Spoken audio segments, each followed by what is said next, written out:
यह कहानी एक चालाक लोमड़ी की है जिसने दो दोस्तों के बीच में झगड़ा करवा के अपना फायदा निकाला। तो चलो शुरू करते हैं। एक दिन एक गाय घूमते घूमते गलती से शेर की गुफा के सामने आ गई और बोली, मुझे माफ कर दो, मुझे माफ कर दो, मुझे मत खाना, प्लीज मुझे मत खाना। तभी शेर बोलता है, कोई बात नहीं, मैं तुम्हें नहीं खाऊंगा क्योंकि मैंने अभी अभी बहुत अच्छा भोजन किया है। तुम मुझसे डरो मत। आपका बहुत बहुत धन्यवाद कि आपने मेरी जान नहीं ली। कोई बात नहीं, तुम यहाँ रुक भी सकती हो क्योंकि मैं तुम्हें नहीं खाऊंगा। क्या तुम मेरी दोस्त बनोगी?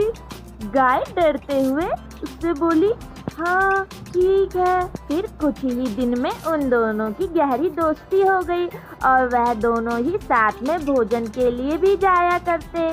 ऐसे ही कई दिन बीत गए और फिर गाय और शेर ने अपने परिवारों को भी एक दूसरे से मिलवाया। धीरे धीरे उनके बच्चों के बीच में भी दोस्ती हो गई और वह दोनों भी गहरे दोस्त बन गए। और यह सारी चीजें एक लोमड़ी सुन रही थी। उसका कई दिनों से मन कर रहा था कि वह गाय और शेर का मांस खाए, पर वह जानती थी कि वह सब बहुत ताकतवर है और वह जब तक जिंदा है वह उनका और उनके बच्चों का मांस नहीं खा सकती। और ऐसे ही कई दिन बीत जाते हैं और फिर एक खबर आती है कि शेर और गाय की मृत्यु हो गई है। वह दोनों मर गए हैं और अब उनके बच्चे भी बड़े हो गए होते हैं।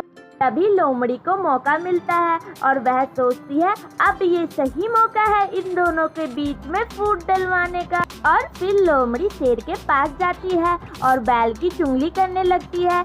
शुरू में तो शेर को कोई फर्क नहीं पड़ा, पर वह ऐसे ही रोज आने लगी और बैल की चुंगली करने लगी। धीरे धीरे शेर को भी लगने लगा कि शायद बैल उसके बारे में बहुत बुरा बुरा बोलने लगा है। और दूसरी तरफ लोमड़ी बैल को शेर के खिलाफ भड़का रही थी और उसने दोनों के बीच में फूट डलवा दी थी। और फिर कुछ ही दिन बाद शेर और बैल आपस में लड़ने लगते हैं। यह सब देखकर लोमड़ी को बहुत मजा आता है और वह सोचती है कि मेरा प्लान सफल हो गया। शेर और बैल की लड़ाई बहुत देर तक चलती है क्योंकि वह दोनों ही बराबर के ताकतवर थे।